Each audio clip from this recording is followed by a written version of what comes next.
క్రీస్తు నామంలో మీ అందరికి నా శుభవందనం అండి. ఈరోజు మనం ఒక ప్రత్యేకమైన అంశంతో మాట్లాడుకున్నాము. ఏంటంటే అంశం పేరు నిజమైన కాపరి. అంశం ఏంటి? నిజమైన కాపరి. ఈ కాపరి గురించి మనకు తెలుసు. కాపరి గురించి మనందరికీ తెలుసు. ఎందుకంటే మనం అందరం విలేజ్లో ఉండేవాళ్ళం. ఏం కాస్తాం? గొర్రెలు కాస్తాం, మేకలు కాస్తాం, ఆవులు కాస్తాం, బర్రెలు కాస్తాం కదా. ఇవన్నీ మనం కాస్తాం కాబట్టి మన కాపరి గురించి మనకు తెలుసు. ఫస్ట్ ఆఫ్ ఆల్ ఇప్పుడు మీరందరూ మేము ఇట్లా వచ్చేటప్పుడు అందరి బర్రెలు ఒక అతను తీసుకుని వెళ్ళి కాస్తా ఉంటాడు. ఎవరికి అప్పగిస్తారు మీరు మీ బర్రెలన్నిటిని? కాపరికి. ఆ కాపరి ఎలా ఉండాలనుకుంటారు మీరు? మంచిగా ఉండాలి, నమ్మకస్తుడిగా ఉండాలి అంటున్నారు. అంటే ఎలాగా నమ్మకం? మీకు ఏ విధంగా అతను నమ్మకస్తుడిగా కనిపిస్తున్నాడు? వీళ్ళకి తెలుసు. వీళ్ళు ఎందుకంటే వీళ్ళు ఇచ్చారు కాబట్టి చెప్తున్నాను. మీరు అందరు ఇచ్చారు కదా. అంటే ఇప్పుడు నాకు సపోజ్ నాకేమన్నా మీరు అందరు బరిలో నాకు ఇస్తున్నారు, నాకు ఇచ్చారంటే నాలో ఏం చూసి మీరు ఇచ్చారు? మా ఊరాడనా? ఎందుకు మా ఊరాడని కాదు, వదిలేసేయండి. ఇంకా ఏం చూసి నాకు మీ బర్రెలందరిని ఇచ్చి నేను తోలుకొని మళ్ళీ సాయంత్రం తీసుకొస్తా? ఏం చూసి నాకు ఇస్తారు మీరు? మంచిగా నా బర్రెలో మళ్ళీ మంచిగా తీసుకెళ్ళాలి, మంచిగా తీసుకురావాలి, నమ్మకంగా ఉండాలి, ఆడు నష్టపరిహారం జరగకుండా. ఇది కదా మీరు చూడాల్సింది. ఇప్పుడు ఒక స్కూల్లో కాలేజీలో జాయిన్ చేయాలంటే నీకు మనం ఏమనుకుంటాం? కాలేజ్ ఎలా ఉండాలి? మంచిగా ఉండాలి, టీచర్స్ బాగుండాలి, మంచి చదువు బాగా చెప్పాలి, పిల్లల్ని కొట్టకూడదా? కొట్టకూడదా? కొట్టినా పర్లేదు కానీ చదువు రావాలి అని ఎలాగైతే మనం అనుకుంటున్నామో అదే విధంగా కాపరి, మనం బర్రెల గేదెలు అన్ని ఇచ్చేటప్పుడు కూడా కాపరిని కూడా అలాగే అనుకుంటున్నాం కదా మనం. అతడు మంచిగా చూడాలి. ఇప్పుడు అలా కాకుండా వాడు అమ్మేసుకున్నాడు అనుకోండి, అమ్మేసుకొని డబ్బులు సంపాదించేసుకొని నాకు తెలియదు మీ గేదెలు ఎడిపోయినాయి అన్నాడు అనుకోండి, అప్పుడు మీకు ఎలా ఉంటుంది? చాలా బాధగా ఉండేది, కోపం వచ్చేసింది కదా. కొడతారు కదా.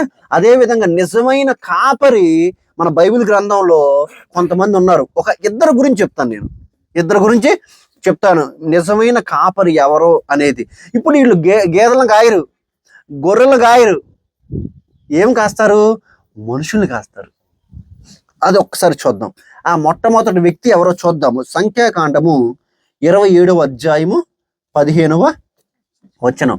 అప్పుడు మోషే యెహోవాతో ఇట్లనెను, యెహోవా సమస్త మానవుల ఆత్మలకు దేవా, యెహోవా సమాజము కాపరి లేని గొర్రెల వలె ఉండకుండానట్లు ఈ సమాజము మీద ఒకరిని నియమించుము.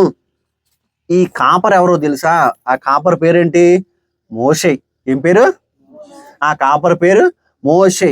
ఇప్పుడు ఇక్కడ ఈ మోషే ఏమంటున్నాడు అంటే దేవుడితో మాట్లాడుతున్నాడు. ఏమని మాట్లాడుతున్నాడు? దేవుణ్ణి పొగుడుతున్నాడు. ఏమని? సమస్త మానవుల ఆత్మలకు దేవా. అంటే దేవా అంటే ఏంటి? దేవుడు. సమస్త మానవులు మనమేనా? లేకపోతే సమస్త మానవులు అంటే ఈ ప్రపంచంలో ఉన్న మానవ జాతి ఎవరైతే ఉన్నారో వాళ్ళందరూ మానవుల్లో ఏముండిద్ది? మనకి ఆత్మ ఉండిద్దా లేకపోతే దేవుడు ఉండిద్దా? ఆత్మ ఉండిద్ది కదా. ఆత్మలన్నిటికీ దేవా, దేవుడవు యెహోవా సమాజము కాపరి లేని గొర్రెల వలె ఉండకుండానట్లు ఈ సమాజం మీద ఒకరిని నియమించుము. అంటే ఈ కథ నేను మీ అందరికి లైట్గా వివరించి వాక్యంలోకి వెళ్ళిపోతాను మీకు అర్థం అవటం కోసం. ఓకేనా? ఇప్పుడు ఈ మోషే ఏం చేశాడంటే దేవుడి చేత ప్రేరేపింపబడి ఐగుప్తి దేశంలో ఉన్న ప్రజలు, ఎవరాళ్ళు? ఇజ్రాయేలు ప్రజల్ని తీసుకొస్తాడు దేవుడి పేరు చెప్పి. అంటే దేవుడి పేరు చెప్పి అంటే దేవుడే మోషేని వాడుకొని పంపిస్తాడు. మోషే నా ప్రజల్ని తీసుకురా. ఎంతమంది? అప్రాక్సిమేట్ గా 6,66,666 మంది. అన్ని ఆరులే కదా. అన్ని 6 లక్షల మందిని అప్రాక్సిమేట్ గా అంతమందిని తీసుకొస్తాడు. తీసుకొచ్చిన తర్వాత ఒక నాయకుడు ఉండాలి కదా. ఆ నాయకుడు ఎవరంటే మోషే. ఈ మోషే నాయకుడిగా ఉండి ఆ ప్రజలందరినీ తీసుకొచ్చేసాడు. తీసుకొచ్చిన తర్వాత ఇక్కడ ఏం జరుగుతుంది అంటే కొన్ని సంవత్సరాలు గడిచిపోయిన తర్వాత ఈ మోషే ఏం చేశాడంటే ఒక తప్పు చేశాడు. ఏమని తప్పు చేశాడు అంటే దేవుడు ఈ ఇజ్రాయేల్ ప్రజలందరూ పాపం వాటర్ లేక బాధపడుతుంటే ఈ వీళ్ళందరూ ఏం చేశారంటే, ఇదిగో నాకు మంచిళ్ళు ఇవ్వయ్యా అసలుకి అని చెప్పి వీళ్ళ మీద కోపం వచ్చింది, సలుగుతూ ఉంటారు. అప్పుడు ఈ మోషే ఏం చేస్తాడంటే దేవుడి దగ్గరికి వెళ్తాడు. యెహోవా దగ్గరికి వెళ్ళి, అయ్యా ఇజ్రాయేల్ ప్రజలు తాగటానికి మంచిళ్ళు ఇవ్వంటయ్యా, మంచిళ్ళు ఇవ్వయ్యా, అయ్యా ప్లీజ్ అయ్యా వాళ్ళకి మంచిళ్ళు ఇవ్వయ్యా అంటే ఆయన ఏమన్నానంటే, దేవుడు ఇదిగో అక్కడ ఏం కనిపిస్తుంది నీకు, బండ, ఆ బండతో మాట్లాడు అంటాడు. ఏమంటాడు, మాట్లాడు. ఏమని మాట్లాడాలి, ఏ బండ నీళ్ళు అనగానే ఆ బండ నీళ్ళు ఇచ్చేసిద్ది అనగానే ఈయన ఏం చేశాడు తెలుసా, కోపంతో ఇలా అంటున్నారని చెప్పి ఆ బండని కొడతాడు. ఒకసారి కాదు 2 సార్లు కొడతాడు. కొట్టంగానే నీళ్ళు వస్తాయి. అప్పుడు దేవుడు ఏమంటాడంటే, ఇదిగో ఈ ఇజ్రాయేల్ ప్రజల ముందు నన్ను మహిమపరచలేదు కాబట్టి నేను చేయమంది ఏంది, నువ్వు చేసింది ఏంది. దేవుడికి పక్షపాతం ఉండదు. నువ్వు తప్పు చేసినా నేను తప్పు చేసినా ఒకే శిక్ష. నేను సేవకుణ్ణి కదా, తప్పు చేసి దేవుడు ఊరుకుంటాడు కంటే, రే నువ్వు తప్పు చేసినా సరే, నా ప్రజలు తప్పు చేసినా సరే, నేను మాత్రం శిక్ష ఒక్కటే, అంతే. ఇజ్రాయేల్ ప్రజలు తప్పు చేశారు. తప్పు చేయగానే దేవుడు ఏమన్నాడు తెలుసా, ఒక్కడ వెళ్ళడరా మీరు కానాను ప్రదేశానికి. అంటే మన భాషలో మీకు అర్థం అవటం కోసం, ఇండియాలో నుంచి అమెరికాకి మనం వెళ్తున్నాం, ఇండియా నుంచి అమెరికాకి వెళ్తుంటే మీరు అమెరికా ఒక్కడ వెళ్ళడరా, 2 తప్ప, యెహోషువ కాలేబు తప్ప అందరూ చనిపోతారు అనగానే, ఎందుకు చనిపోతారు, వాళ్ళు చేసిన తప్పుకి. మరి మోషే కూడా తప్పు చేశారు కదా, అందుకని మోషే నువ్వు వెళ్ళవరా ఎప్పుడు అంతే అన్నాడు. మోషే వెళ్ళలేదు, వాళ్ళ అన్న అహరోను వెళ్ళలేదు, వాళ్ళ అక్క మిరియాము వెళ్ళలేదు. వాళ్ళు చేసిన తప్పుకి అక్కడే దేవుడు పక్షపాతం అనేది లేదు, అందరూ సమానమే. అక్కడ బండతో మాట్లాడమంటే ఏం చేశాడంటే, బండ 2 సార్లు కొట్టేసరికి దేవుడికి కోపం వచ్చి, నువ్వు చేసిన తప్పుకి నువ్వు ఎక్కడే చచ్చిపోతావు, నువ్వు కానానులోకి వెళ్ళవు అనగానే ఈయనేమల్లా పాపం, ఓకే ప్రభువా అన్నాడు. ఆ తర్వాత ఏముందంటే, ఇక్కడ అహీరాము, ఇక్కడ మనం చూసినట్లయితే అబీరీము కొండ ఎక్కి ఏమని చెప్తాడంటే, లాస్ట్ ఎండింగ్ వచ్చేసాడు. లాస్ట్ ఎండింగ్ ఇండియా బోర్డర్ దాకా వచ్చి ఏం చేస్తాడంటే, ఆ కొండ ఉంది, ఆ కొండ పేరు అబీరీము. ఆ కొండ మీద ఎక్కి ఆ ప్రదేశాన్ని చూడు అంతే, అమెరికాను చూడు వెళ్ళవు నువ్వు అంతే, కానానుని చూడు అంతే వెళ్ళవు నువ్వు అనగానే మనం ఏమంటాం, దేవుడితో మనం ఏమంటాం, అయ్యా ప్లీజ్ చేసయ్యా, చేసిన తప్పు క్షమించేసయ్యా, ఒక్కసారి వెళ్ళి అక్కడ చూసి వచ్చేస్తా. ఎందుకంటే అన్ని శ్రమలు అంత విధంగా ఈయనకు ఆశ పుట్టించారుగా. పాలు తేనెలు ప్రవహించే దేశం, పాలు తేనెలు ఎక్కువగా ప్రవహించే దేశం అది. మరి మనం చూడటానికి ఎంత రమ్యంగా ఉంటుందో, ఎంత మనోహరంగా ఉంటుందో. వీళ్ళందరినీ తీసుకొచ్చిన ఆయన పాపం ఆయనే వెళ్ళలేదంటే ఆయనకి బాధ వేసిద్దా, సంతోషం వచ్చిద్దా?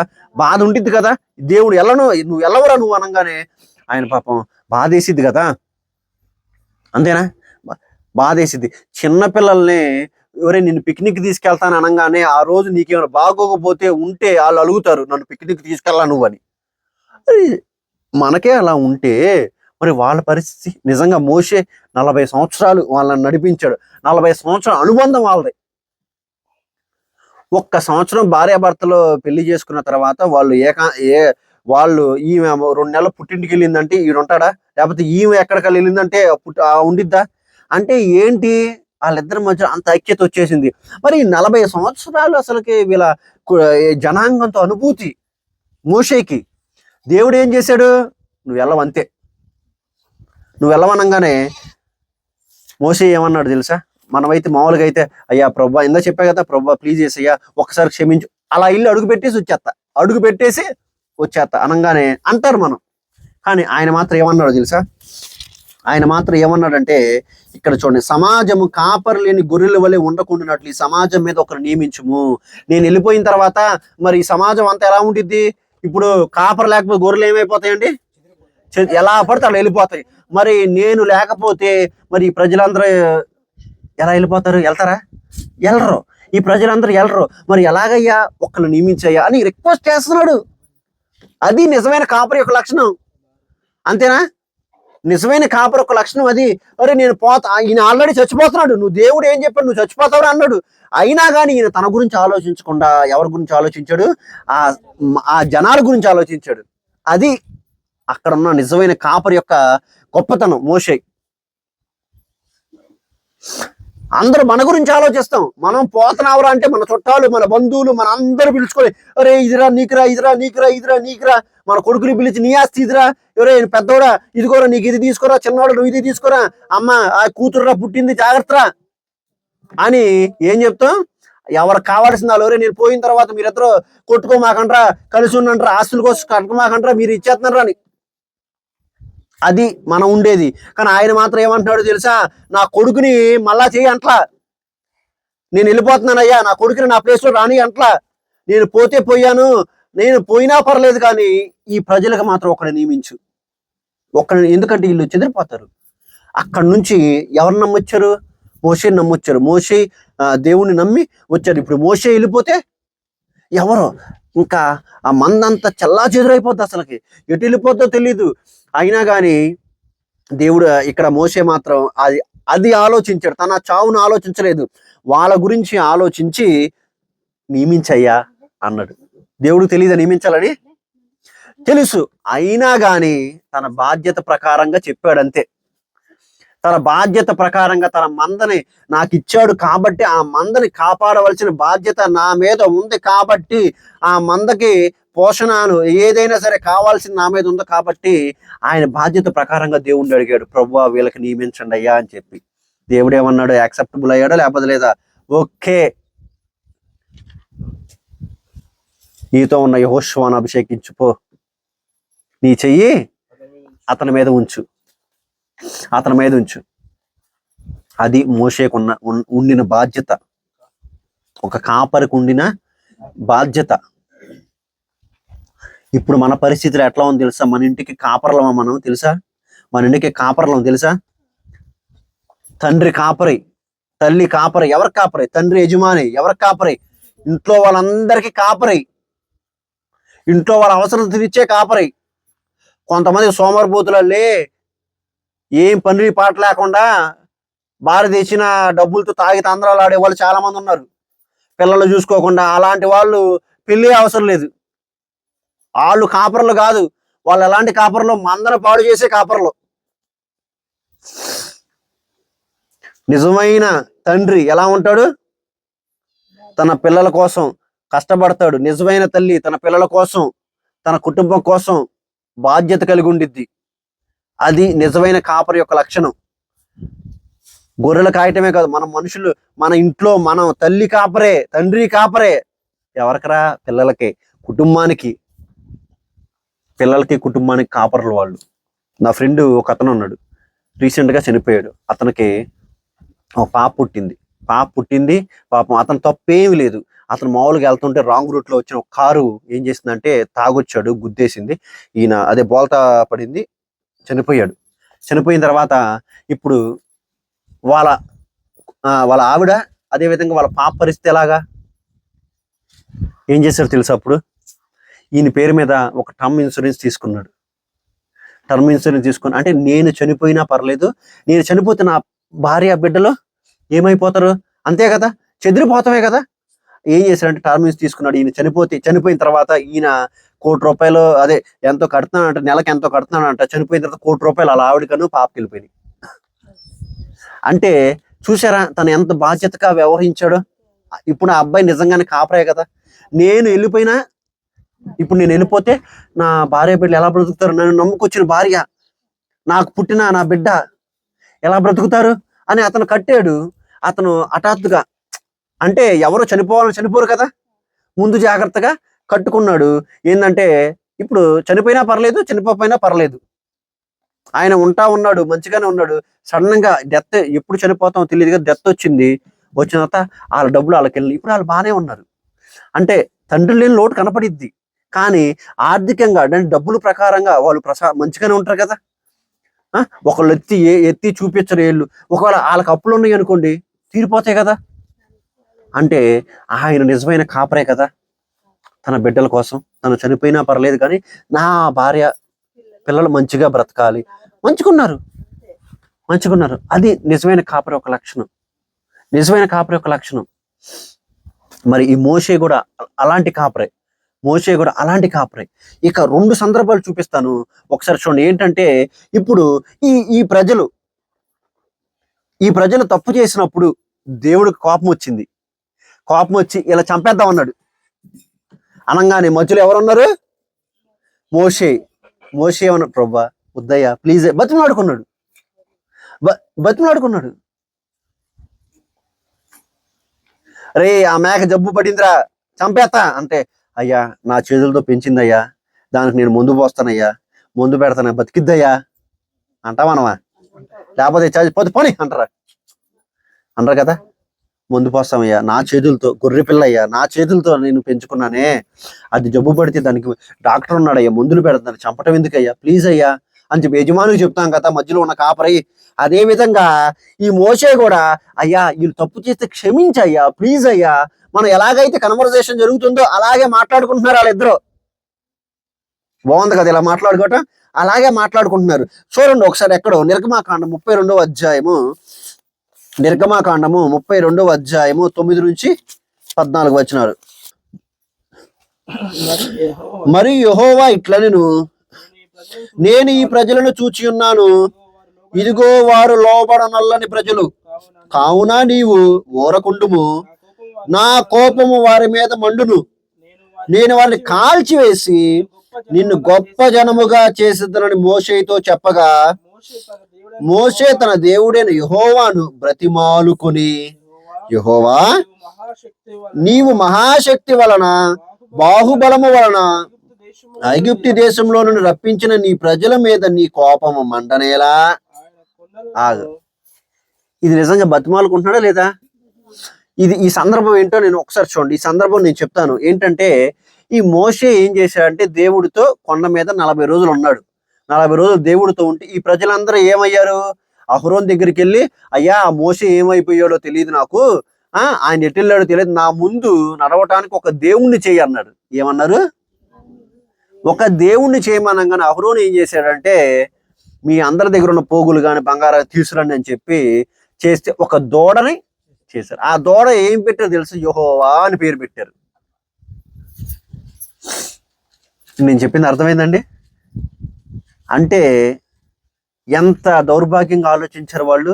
దూడ యెహోవానా? ఇప్పుడు దీనికి నేను అభిషేకం చేసేసాను ఈ రాయికి, ఈ దేవత అయిపోద్దా? దేవుడు అయిపోతాడా? ఇప్పుడు మీ చెవుల్లో ఉన్న బంగారం అన్నీ ఉన్నాయి, అవన్నీ తీసుకొచ్చి నేను ఇక్కడ ఏం, అది దేవత అయిపోద్దా? దేవుడు అయిపోతాడా? ఎంత అజ్ఞానంగా ఆలోచించారు వాళ్ళు, ఎంత అజ్ఞానంతో ఆలోచించారు వాళ్ళు. దేవుడు అసలుకి నిన్ను కాపాడలేని దేవుడు. అది దేవుడుగా నువ్వు అనుకుంటున్నావు, కాపాడలేదు నిన్ను. అది ఏమైనా మాట్లాడిద్దా? అది ఏమైనా వినిద్దా? ఏమి మాట్లాడదో, నీ ముందర వెళ్తా ఉండిద్ది, అంతే, నీ ముందర వెళ్తా ఉండిద్ది. యెషయా గ్రంథంలో ఒక మాట ఉండిద్ది. ఏంటంటే ఒక అతను ఏం చేశాడంటే ఇన్ని కట్టెలు తీసుకున్నాడంట. ఇన్ని కట్టెలు, ఈ కట్టెలన్నీ తీసుకొని సగంతో మాంసాన్ని వండుకొని తిన్నాడంట. సగం కట్టెలతో చలి కాచుకున్నాడంట. ఏం చేశాడు? ఫస్ట్ కొంత కట్టెలతో ఏం చేశాడు? మాంసం వండుకొని తిన్నాడు. ఇంకొంచెం కట్టెలతో ఏం చేశాడు? చలి కాచుకున్నాడు. మిగతా కొన్ని కట్టెలతో ఏం చేశాడంటే ఒక బొమ్మను తీసుకొని దానికి పెట్టి, నువ్వే నన్ను కాపాడాలి, నువ్వే నా దేవుడు అన్నాడంట. అరే నువ్వు అదే కట్టెలతో నువ్వు ఏం చేసావు? తిన్నావు. అదే కట్టెలు కాల్చి ఏం చేసావు? చలి కాచుకున్నావు. మిగతా కట్టెలు దేవుడు ఎట్లయినరా? ఆలోచన కరెక్టే కదా? అసలు దేవుడు ఎట్లయినా మిగతాయి? మనిషి అజ్ఞానం. ఎలుగోడు అంతే. అరే అప్పుడు వరకు నీ చెవుల్లో ఉన్నాయి పోగులు, అంటే నీ చెవులతో ఉన్నాయి, నీ మెడలో బంగార గొలుసులు మొత్తం ఉన్నాయి, అవన్నీ కరగబెడితే దేవుడు వచ్చేసాడా? అసలు దేవుడు వచ్చేస్తాడా? ఎంత అజ్ఞానంగా ఉన్నారు. అందుకని దేవుడికి కోపం వచ్చి ఏమన్నాడు తెలుసా? ఈ ప్రజలు ఇన్ని అద్భుతాలు చూశారు, ఇన్ని అద్భుతాలు, 10 అద్భుతాలు, ఎర్ర సముద్రం పాయలుగా చీలిపోయింది, ఆహారం వచ్చింది, ఇన్ని అద్భుతాలు చూసినప్పటికీ వీళ్ళు నా మాట వినట్లేదు కాబట్టి నేను నిన్ను చంపేసేసి నీలో నుంచి గొప్ప జనం చేస్తా అన్నాడు. మనమైతే ఏమంటాం చెప్పండి? మనమైతే ఇప్పుడు అంటే చూడండి ఎలా ఉంటుంది అంటే, మీకు కొంచెం ఉదాహరణ చెప్పడానికి ఎగ్జాంపుల్ చెప్తాను. 3 అన్నదమ్ములు ఉన్నారు, లేకపోతే ఒక 5 అన్నదమ్ములు ఉన్నారు. 5 అన్నదమ్ములు ఉన్నారు. 5 అన్నదమ్ముల్లో కిరీటం ఎవరికి వచ్చింది? పెద్ద ఆయనకు వచ్చింది. మరి కింద వాళ్ళు ఏం చేస్తారు? చూస్తారు కదా, వీడు ఎప్పుడు పోతే అప్పుడు నాకు వచ్చిందని. అప్పుడు ఒకవేళ కనుక ఆడు పోయే ఛాన్స్ వచ్చింది అనుకో, వీడు వెళ్ళి హాస్పిటల్ తీసుకెళ్తే బ్రతుకుతాడు అయినా కానీ వీళ్ళు హాస్పిటల్ తీసుకెళ్తారా? వీడు పోతే మనకు వచ్చింది. అంతేనా? మరి ఇక్కడ కూడా అదే కదా అనుకోవచ్చు కదా. ఇక్కడ కూడా ఏంటి, మోషేకి దేవుడు ఒక ఆఫర్ ఇచ్చాడు. ఏమని ఇచ్చాడు? వీళ్ళందరూ చంపేసి నీలో నుంచి గొప్ప జనం చేస్తానంగానే అప్పుడు మనమైతే ఏమనుకుంటాం, అబ్బా నా కొడుకు, నా సంతానం వచ్చిద్ది, గొప్ప పెద్ద పెద్ద రాజులు అవుతారు అని మనకు వచ్చింది. కానీ మోషే ఏమన్నాడు తెలుసా? అట్లా వద్దయ్యా ప్రభువా, అట్లా వద్దయ్యా, నాకు అట్లా వద్దు. ఇక్కడ ఏమన్నాడు చూడండి, ఏమన్నా అంటే మోషే తన దేవుడైన యెహోవాను బ్రతిమాలుకున్నానంట. ఎలా బ్రతిమాలుకుంటారు? ఎలా బ్రతిమాలుకుంటారు? ఏ లడ్డు, నీకు మేమ చాక్లెట్ ఇవ్వాలి, అప్పుడు నీకు చాక్లెట్ కావాలి, అప్పుడు ఏమంట, అమ్మ ప్లీజ్ మమ్మీ ప్లీజ్ ఒక్క చాక్లెట్. బతిమాలుకున్నారు ఎప్పుడన్నా? బతిమాలుకున్నారా? అమ్మ ₹1 అమ్మ చాక్లెట్ కొంటాను, ₹1 ప్లీజ్ అమ్మా ప్లీజ్ మమ్మీ అనరా. అంటే బతిమాలు, ఈయన కూడా అట్లాగే బతిమాలుకోవటం అంటే అంతే. అయ్యా వద్దు ప్రభువా అని బ్రతిమాలుకున్నాడు.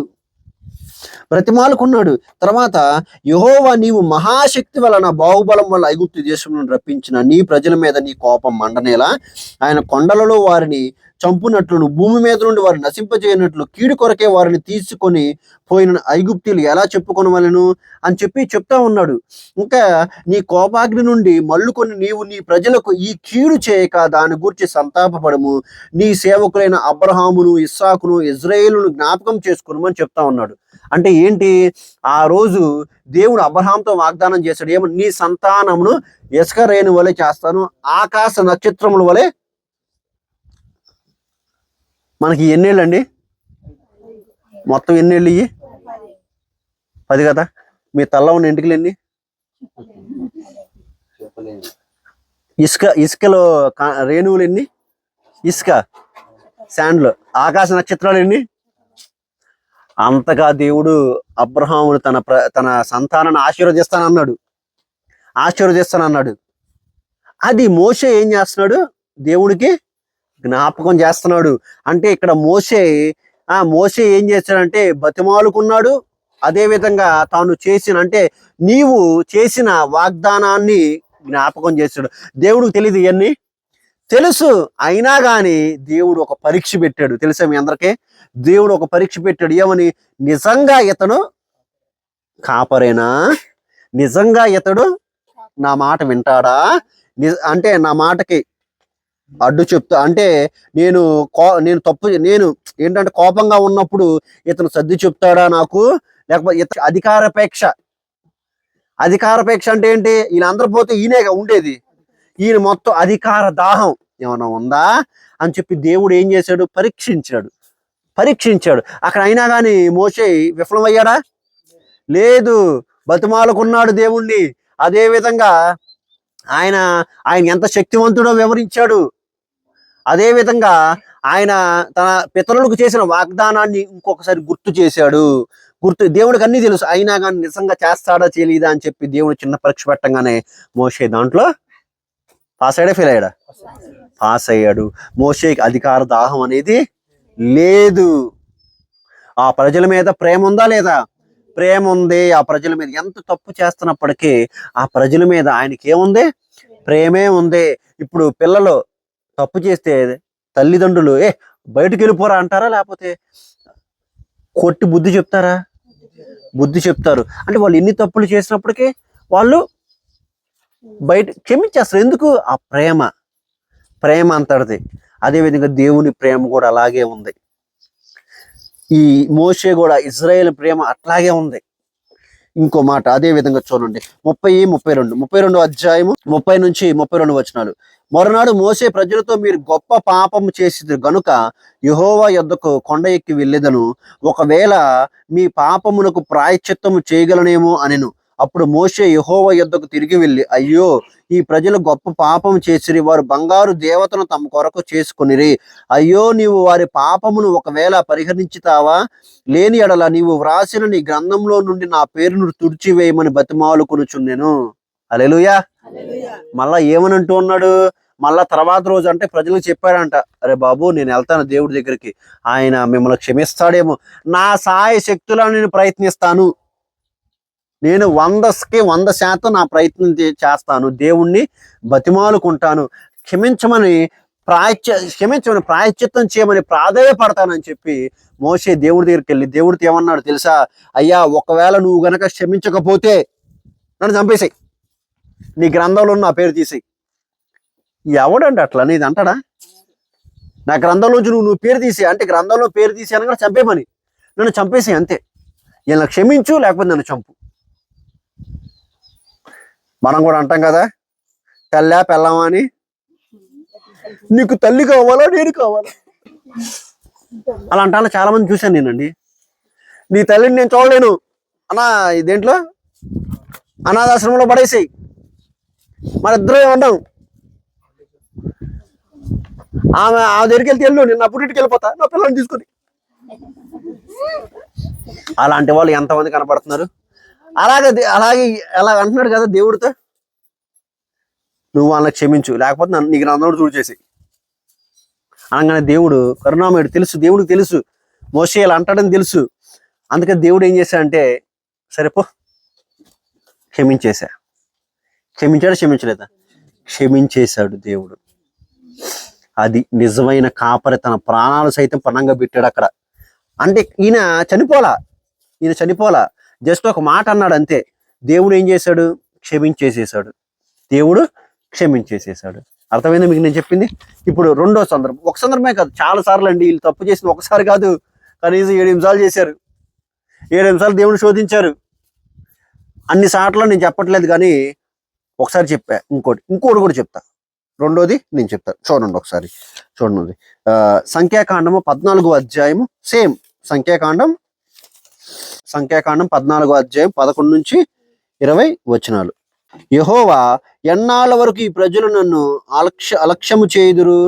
ఎన్నాళ్ళ వరకు నేను వారి మధ్యను చేసిన సూచక క్రియలన్నింటినీ చూచి నన్ను నమ్మకయుందురు? నేను వారికి స్వాస్థ్యం ఇక తెగులు చేత వారిని హతము చేసి ఈ జనము కంటే మహాబలము గల గొప్ప జనమును నీ వలన పుట్టించేదని మోషేతో చెప్పగా, మళ్ళా ఏం చేశారు? వీళ్ళు తప్పు చేశారు. ఏం తప్పు చేశారు నేను మీకు వివరిస్తాను, సరేనా? చిన్నగా వివరిస్తాను. అది న్యాయమో కాదో మీరే చెప్పాలా, సరేనా? మంచిదో కాదో. ఏం చేశాడంటే దేవుడు వాళ్ళని కానాను ప్రదేశానికి తీసుకెళ్తున్నాడు కదా, అంటే అమెరికా, మన భాషలో అంటే మనకు అర్థమయ్యేదాడు, అమెరికా తీసుకెళ్తున్నాడు కదా.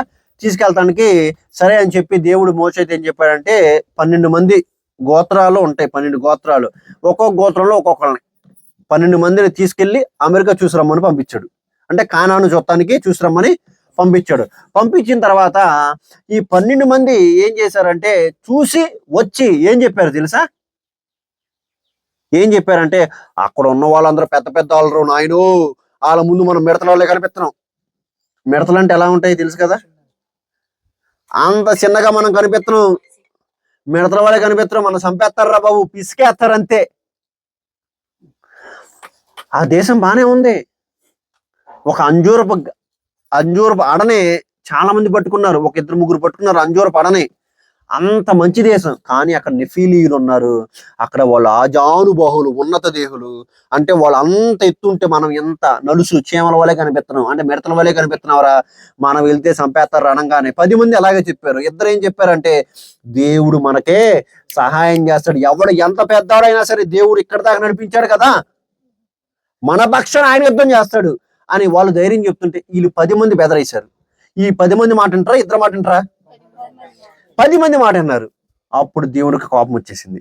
పిచ్చి మొహాలారా, అక్కడి నుంచి నేను నడిపించింది నేనే కంట్రా, ఎర్ర సముద్రం పాయలుగా చీల్చింది ఐగుప్తు దేశంలో నడిపించింది నేనే కంట్రా అని చెప్పి ఆయన మనసులో అనుకోడా, ఎంతగా అనుకున్నా ఈ ప్రజలు మోసే వాళ్ళు కూడా అనుకుంటారు కదా, ఎవరు ఇన్ని అద్భుతాలు చేసినా కానీ వీళ్ళు అసలు ఏం వింటలేదేంద్రా, వాళ్ళు ఎంతరా దేవుడి ముందు, వాళ్ళు ఎంతరా దేవుడి ముందు అని చెప్పి ఇద్దరేమో ధైర్యంగా ఉన్నారు, 10 మంది ఏమో వాళ్ళందరినీ జనాలందరినీ భయపెట్టేసరికి దేవుడికి కోపం వచ్చింది. అప్పుడు దేవుడు అంటున్నాడు ఈ మాటలో, నువ్వు పక్క దప్పుకు, అసలుకి ఎన్నాళ్ళ వరకు ఈ ప్రజలు నన్ను అలక్ష్యం చేయుదురు, ఎన్నాళ్ళ వరకు నేను వారి మధ్యన చేసిన సూచక క్రియలన్నింటినీ చూచి సూచక క్రియలన్నింటినీ చూచి నన్ను నమ్మకగిందురు.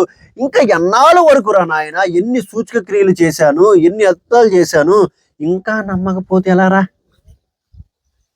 ఇంకా నమ్మకపోతే ఎలాగా?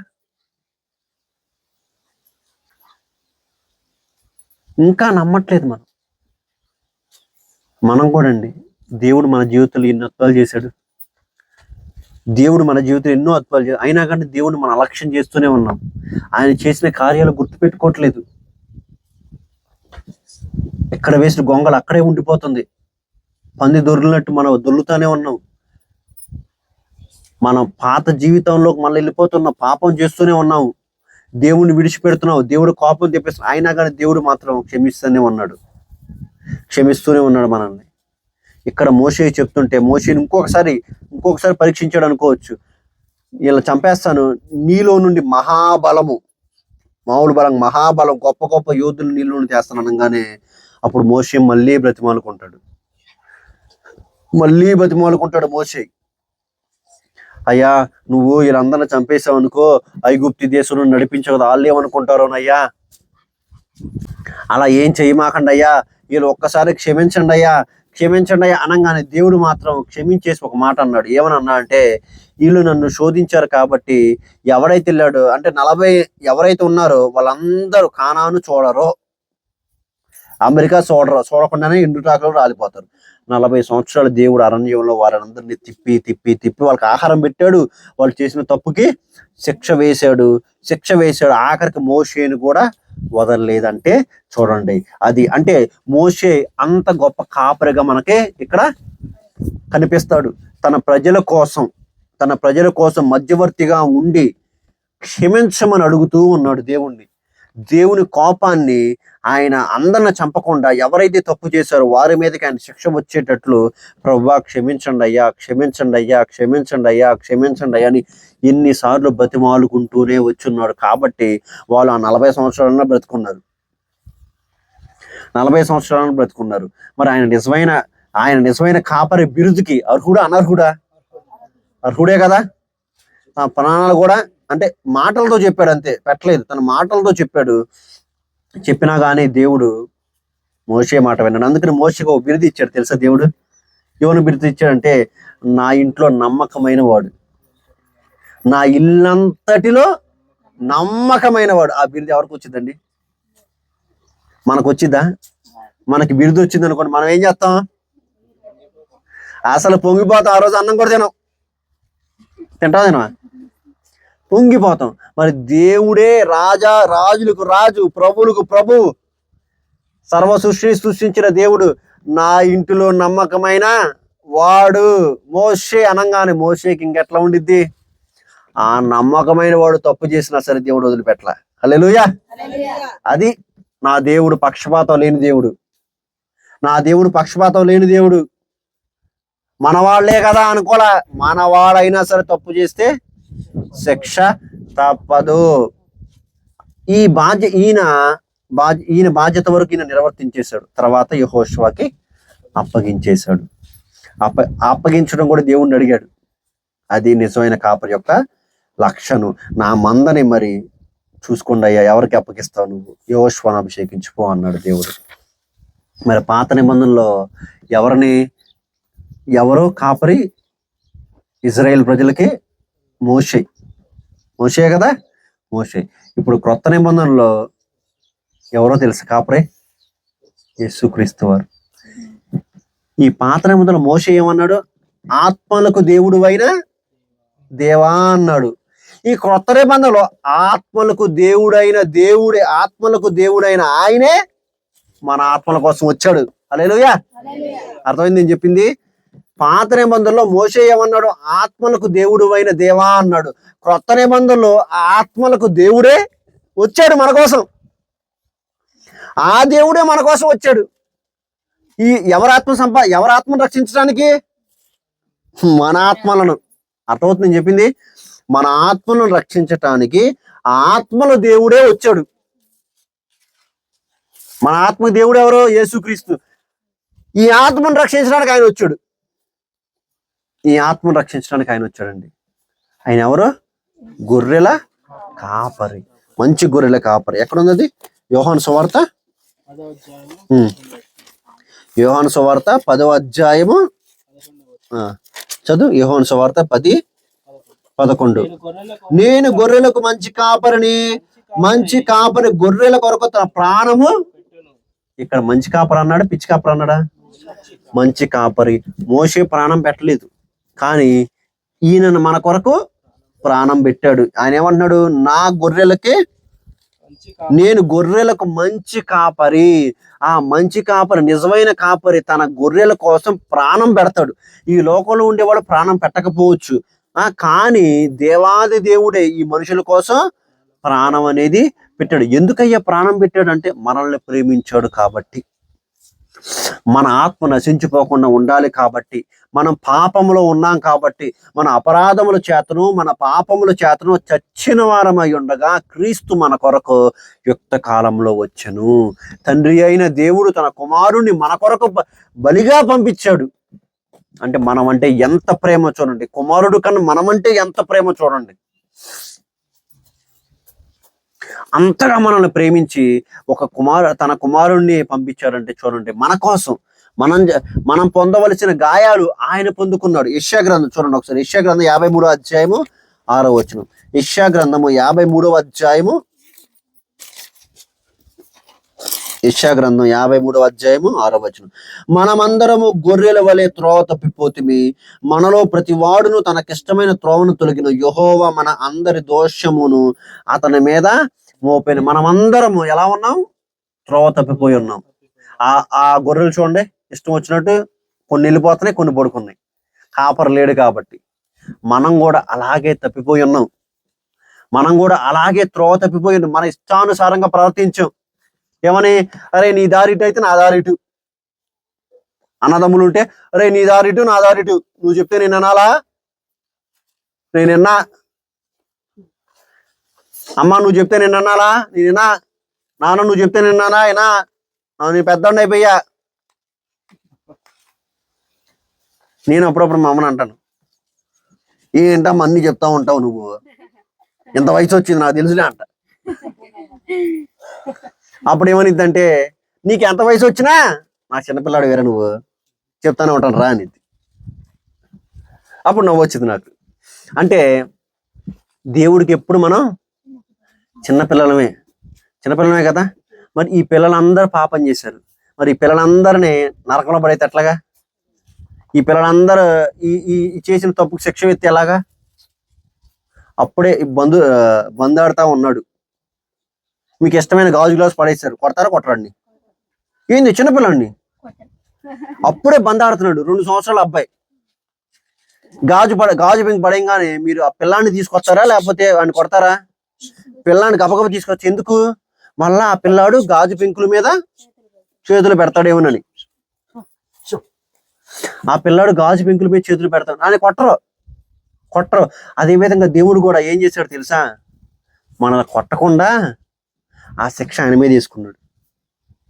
ఇక్కడ అదే మన అతిక్రమములు బట్టి మనం త్రోవ తప్పిపోయి, గొర్రెల వలె త్రోవ తప్పిపోతే ఆయన మన దోష శిక్షణ ఆయన భరించాడండి. ఆయన భరించాడు. ఎలా ఉన్నాడు తెలుసా? వదకు తేబడిన గుర్ర పిల్ల వలె మౌనంగా ఉన్నాడంట.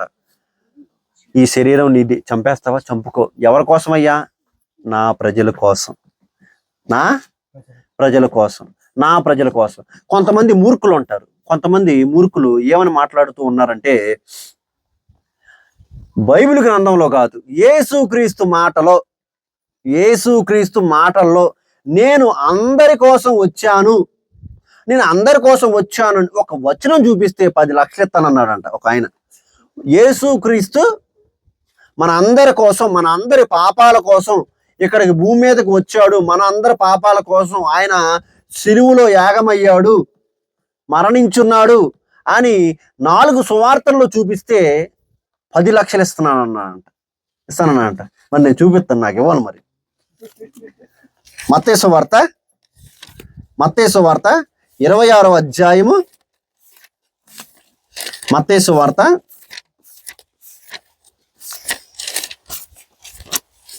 26వ అధ్యాయము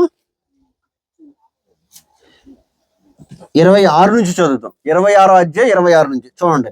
వారు భోజనం చేయుచుండగా యేసు ఒక రొట్టె పట్టుకొని దాన్ని ఆశీర్వదించి విరిచి తన శిష్యులకిచ్చి, మీరు తీసుకొని తినుడి, ఇది నా శరీరం అని చెప్పాను. మరియు ఆయన గిన్నె పట్టుకొని కృతజ్ఞతాస్తుతులు చెల్లించి వారికిచ్చి, దీనిలోనిది మీరందరూ త్రాగుడు, ఇది నా రక్తము, అనగా పాప క్షమాపణ నిమిత్తము అనేకుల కొరకు చిందింపబడుతున్న నిబంధన రక్తము. ఏమనుందండి? పాప క్షమాపణ నిమిత్తం అనేకుల కొరకు, కొంతమంది కోసమేనా? అనేకుల కొరకు చిందించబడుతున్న నా నిబంధన. యేసుక్రీస్తే చెప్పాడు. ఏమని చెప్పాడు?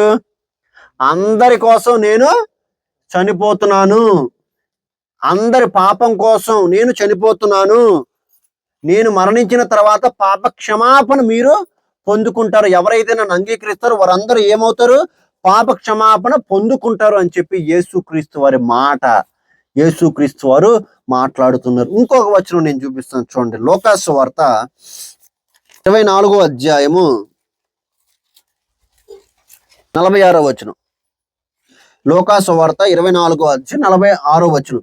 క్రీస్తు శ్రమపడి 3వ దినమున మృతుల్లో నుండి లేచిననియు, యెరూషలేము మొదలుకొని సమస్త జనములలో ఆయన పేరట మారు మనసును పాప క్షమాపణయు ప్రకటింపబడినయు వ్రాయబడి ఉన్నది. ఈ సంగతులను మీరే ఉందా లేదా? ఇక్కడ ఏమన్నది? యెరూషలేము మొదలుకొని సమస్త జనులలో, కొద్దిమందినా? సమస్త జనులలో ఏం ప్రకటించాలి? మారు మనసు, పాప క్షమాపణ.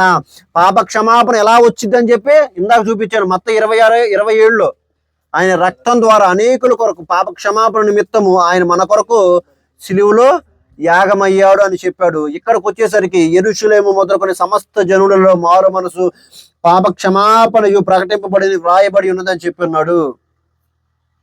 మరి దేవుడి మాటలాగా చెప్పింది. దేవుడు స్పష్టంగా చెప్పాడు.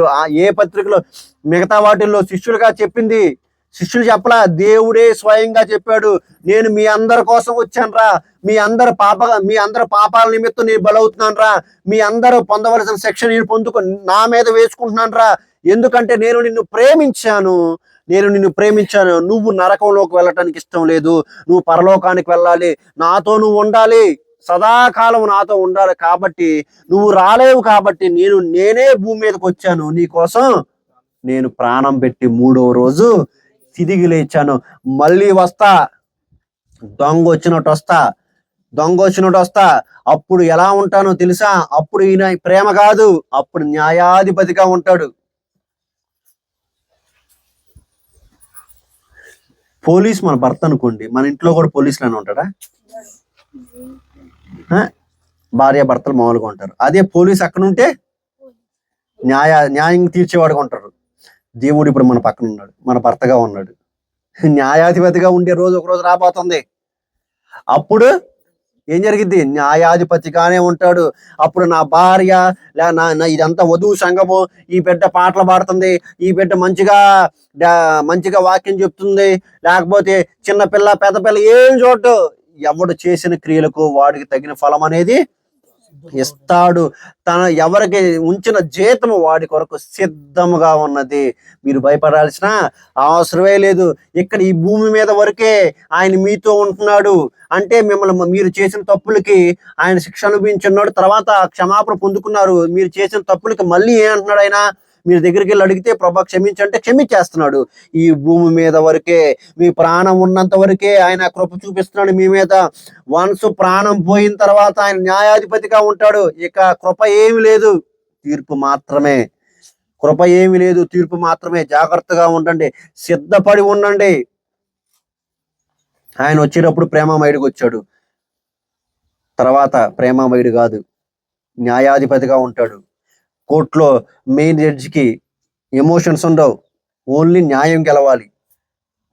దేవుని ఒకవైపే చూశారు అంటారు కదా, నన్ను ఒకవైపే చూశారా, రెండు వైపు చూడొద్దు, నాలో విశ్వరూపం చూస్తారు మీరు. దేవుడు కూడా అదే చూపిస్తాడు.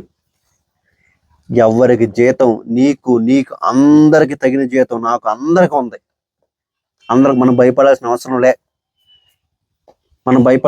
లే. ఈ యుగం వరకే, ఇక్కడ వరకే ఆయన కృప చూపిస్తా ఉన్నాడు. నువ్వు మరణించిన తర్వాత కృప లేదు, కృపాకాలం నీ యందు ముగిసిపోయింది. అందుకని దీపం ఉండగానే ఏం చెక్క పెట్టుకోవాలి? ఇల్లు చక్క పెట్టుకోవాలి. దీపం పోయిన తర్వాత ఈ దీపం ఏంది? మనం మనం ప్రాణం ఉన్నంత వరకు, గొంతులో ప్రాణం ఉన్నంత వరకే మనం దేవుణ్ణి ఆరాధించేది. ప్రాణం పోయిన తర్వాత నువ్వు గనక సరిగ్గా దేవుళ్ళో లేకపోతే, బాప్తీసం తీసుకున్నా ఏమి ఉపయోగం లేదు. సాతానుగాడు నరకం అనేది ఉంది. నిన్ను పాపంలో నీ పక్కనే ఉంటాడు. ఎప్పుడు నిన్ను ఆత్మను దొంగలిద్దామని చూస్తూనే ఉన్నాడు. కానీ దేవుడు మాత్రం నీ ఆత్మను రక్షించాలని చెప్పి ఆయనే వచ్చిన్నాడు. అది గ్రహించండి, తెలుసుకోండి. ఇంకా చర్చికి వెళ్తున్నాం కదా అనుకోవద్దు. చర్చికి వెళ్తున్నాం, నేను పరలోకానికి వెళ్తాను. ఏమిలే, చర్చికి వెళ్ళినంత మాత్రం పరలోకానికి వెళ్ళరు. పెన్ను తీసుకెళ్ళినంత మాత్రాన పాస్ అవుతాం. అక్షిత, ఏం చేయాలా? రాయాలి. ఏవి రాయాలా? ఏది పడితే అది రాయచ్చా? ఏమి రాయాలి? దాంట్లో ఇచ్చిన క్వశ్చన్కి ఆన్సర్ రాయాలి. అంతే. ఏబిసిలు రాయమంటే 1 2 3 రాసానికి ఏమైంది? కొట్టేస్తాడు, ఫెయిల్ అంటాడు. అలాగే దేవుడు కూడా కొన్ని నియమాలు చెప్పాడు. దాని ప్రకారం కాకుండా నా ఇష్టం, నేను ఆ ఇష్టం వచ్చినట్టు ఉంటాను నేను అన్నవాడుకో, సరేరా భయ్, నీ ఇష్టం వచ్చినట్టు నువ్వు ఉండరా నాయన, నాకు ఒకటి ఉంది లెక్క, దాని ప్రకారం నేను చూపిస్తా. ఇక్కడ ఉరి శిక్ష బాగా పెద్ద తప్పు చేసిన వాళ్ళు చేస్తారు. దుబాయ్లో ఎవరైనా దొంగతనం చేస్తే చైనర్ కేస్తారంట. అంటే విన్నాను, చైనర్ కేస్తారంట. అది ఎక్కడ లేదు. అది తప్పు అంటావా? అన్నాం. ఎందుకంటే వాళ్ళ న్యాయం ప్రకారం వాళ్ళకి అలాగా, మన న్యాయం ప్రకారం మన న్యాయం ఇలాగా. మరి దేవుని కూడా న్యాయం ఉందిగా. ఆ న్యాయం ఏంది? ఆయన ఆల్రెడీ రాసి ఇచ్చేశాడు. ఏంది? బైబిల్లో క్లియర్గా రాసి ఇచ్చాడు. ఆ న్యాయం ప్రకారంగా నువ్వు దీని ప్రకారంగా నడిచావు అనుకో, నువ్వు న్యాయవంతుడిగా ఉంటాడు. రా నా బిడ్డ, వెళ్దాం అంటాడు. నువ్వు న్యాయవంతుడిగా ఉంటే, పో నా బిడ్డ, ఇదిగో నీకోసం దోతలో ఏ దోతలో? అపవాది దోతలు ఎదురు చూస్తా ఉన్నాయి, వాడి కోసం పో, వాడి కోసం సిద్ధపరిచిన నరకం ఉంది, వాడితో కలిసి నువ్వు కూడా ఎంజాయ్ చేయపో నరకం అని అంటాడు. దేవుడికి ఇంత త్యాగం చేస్తే ఈ త్యాగం మనం ఏం చేయగలుగుతున్నాం? దేవుడికి ఏమి ఇవ్వగలుగుతున్నాం? ఆలోచించండి.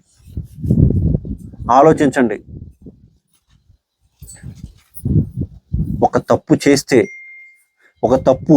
అమ్మో నా దేవుడికి నేను దేవుడి దృష్టిలో ఎలా ఉంటాను? నా దేవుడికి అవమానం తీసుకొస్తానేమో. ఏసేపు ఉన్నాడు, తెలుసు కదా. ఏసేపు ఒక ఆవిడ ఏం చేసింది? నాతో సైనించి అనగానే, ఈ పాపం చేసిన దేవుడికి మనం ఎలా చూపించాలన్నాడు. అంటే ఎవరు లేరు, అయినా కానీ దేవుడు చూస్తున్నాడు. మనం తప్పు చేస్తే ఎవరు చూడకపోవచ్చు, కానీ దేవుడు చూస్తాడు. 4 గోడల్లో తప్పు చేస్తే దేవుడు చూస్తాడు. ఎవరు చూడ అనుకోవద్దు, ఎవరు చూడరు మనుషులు, కానీ దేవుడు మాత్రం చూస్తాడు. అది గుర్తుపెట్టుకోండి. ప్రతి ఒక్కటి గ్రంథంలో లిఖితమై ఉంటుంది. ప్రతి ఒక్కటి గ్రంథంలో రాస్తా ఉన్నాడు దేవుడు. నీ కన్నీటిని కూడా దేవుడు దాచిపెట్టుంటాడు. చూసావా? నీ తప్పులు కూడా దేవుడు దాచిపెట్టి ఉంటున్నాడు. రాశాను, నీ కన్నీటిని కూడా తన బుడ్డిలో దాచుకుని ఉన్నాడు అన్నాడు దేవుడు. నీ కన్నీటిని కూడా బుడ్డిలో దాచుకుంటున్నాడు. ఆ ప్రతిఫలం ఏ రోజు వచ్చింది తెలుసా? ఆ రోజు ప్రతిఫలం వచ్చింది. ఈ రోజు రాకపోవచ్చు, కానీ ఒకానొక రోజు నీకు తప్పకుండా వచ్చి తీరిద్ది. ఏం చేద్దాంలే, వాళ్ళు మంచుకున్నారు, వాళ్ళు దేవుణ్ణి నమ్ముకోపోయినా మేడలు కట్టున్నారంటే, అరే పిచ్చోడా, ఆ మేడల కన్నా ఇంకా పెద్ద మేడలు నీకు వస్తాయి. అక్కడ యుగాలు దేవుడితో ఉంటే ఇక్కడ 70 80 90 100 సంవత్సరాలు అంతే, అంతకుమించి ఏమీ లేదు. కానీ దేవుడితో యుగాలు ఉండే రోజు రాబోతుంది. ఆ రోజును గనక నిన్ను దేవుడు నువ్వెవరో తెలియదు అంటే నీ బ్రతికేమైందో ఒక్కసారి ఆలోచించు. మన బ్రతికేమైందో ఒక్కసారి ఆలోచించండి. అందుకని దేవుడు ఇక్కడ దీపం ఉండగా ఇల్లు చక్కబెట్టుకునే విధంగా, అదే విధంగా ఇక్కడ మన భూమి మీద ఉండగానే ఆయన చేసిన త్యాగాన్ని గుర్తు చేసుకొని ఆయన చెప్పిన విధానం ప్రకారం నడుచుకున్నట్లయితే మన ఆత్మను మనం రక్షించుకునగలుగుతాం అని చెప్పి దేవుడు ఈరోజు మరి మనతో మాట్లాడుతున్నాడు. ఒక్కసారి ఆలోచించండి. నిజమైన ఆత్మల కాపరైన ఆ కాపరి మన కోసం వచ్చినప్పుడు మనం నిజంగా ఆ కాపరికి లోబడి గొర్రెల వలె ఉన్నావా లేదని ఆలోచించాలి. ఆ గొర్రెలు కనుక తప్పిపోతే ఆయన సరిచేసి నడిపిస్తాడు. ఆ గొర్రెలే నిజదేవుని గ్రహించకుండా ఎట్లా నిలిపోయింది అనుకో, గోతులో పడతాం తప్ప ఏం లేదు. గొర్రెల సంగతి తెలుసు కదా. ఒక గొర్రె గోతులో పడిందంటే అన్ని గొర్రెలు దాంట్లో పడతాయి. ఇది ఎక్కడో జరిగింది, నేను అన్నాను. ఒక గొర్రె అంట కొండ మీద నుంచి దూకేసిందంట, మిగతా గొర్రెలని కొండ మీద దూకేసి చచ్చిపోయింది. అదే నువ్వు గేదెను కానీ ఆవును కానీ ఒక గుంట ఉండి, ఆవు అనుకుంటా, ఆవో ఎద్దు ఒక గుంటలో ఎద్దు పడింది. ఆ ఎద్దు బయటకు వచ్చిన తర్వాత మిగతా ఏం చేసిన తెలుసా? ఆ గుంటను దాటిల్లి. ఇదైతే ఆ గుంటలో పడితే ఒకడు పడితే మిగతా అన్ని పడిపోతాయి. అట్లా ఉండదు, గుడ్డు గొర్రెలా ఉండదు. మనం దేవుడు పెంచుకునే మంచి గొర్రెలా ఉన్నాం. గొర్రెకున్న స్వభావం ఎవరిని వెంబడించదు, తన కాపరనే వెంబడించింది. మనం కూడా ఎవరిని వెంబడించాల్సిన అవసరం లేదు, దేవుణ్ణే వెంబడించాలి. ఆయన చేసిన మేలు జ్ఞాపకం చేసుకుంటూ ఆయన ప్రకారం, ఆయన చెప్పిన ఆజ్ఞల ప్రకారం నడుచుకుందాము. నడుచుకొని దేవుణ్ణి మహిమపరుద్దాము. ఈ కొద్ది వాక్యం దేవుడు దీవించును గాక. ఆమేన్.